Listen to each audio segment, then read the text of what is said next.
It's time to put your hands on the golf club. This is one of the most important things you can start to do, and a lot of times it doesn't feel good, but over time it will.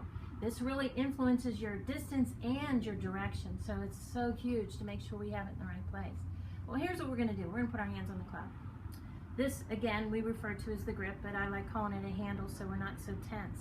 The thing I want to do is I'm always going to start the club first in the fingers of my left hand.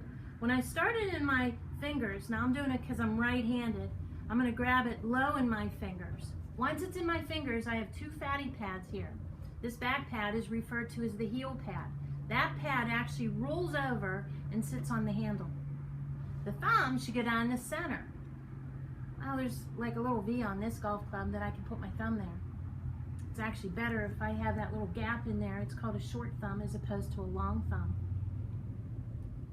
Once I have my hands on, my pinky ring and middle finger are actually my intended holders as I swing. It shouldn't break away from the heel pad. Good test to make sure you did this right is if you hold the club out in front of you and actually release your last three fingers, your pinky ring and middle finger, lift up your thumb, and that back pad, that heel pad, it should be resting up against.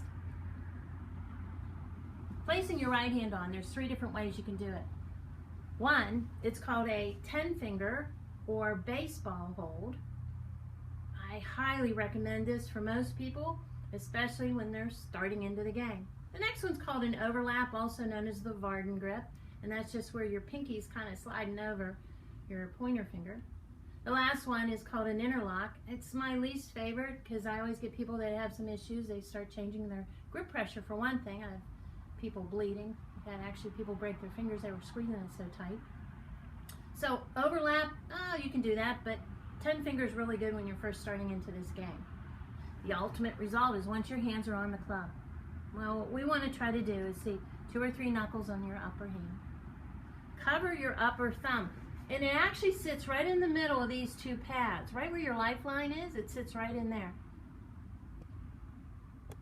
So once you do that, you're going to see the thumb is on one side of the handle and the pointer finger's on the other side. We call this a trigger finger. It's like you got a gun. It comes down and it gets a little softer when you place your finger on there instead of squeezing it up against the other side. So when we have our hands on, the goals are, see 2 or 3 knuckles on your upper hand, 2 or 3 knuckles, cover your thumb, and then your lower hand creates this upside down V that can point to your chin or your back shoulder. The placement of the hand is important, but also the pressure on your hands are important.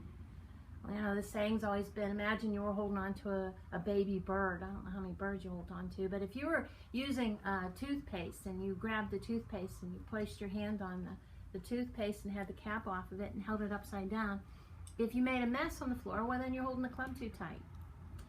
We hold the club. It doesn't fly out of your hands. It's held. That's why we wear a glove on your upper hand. If you're right hand, be your left.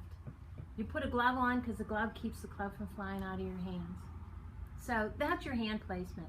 I'm Denise Bay. I'm a member of the LPGA, and I'm here to help you learn the game of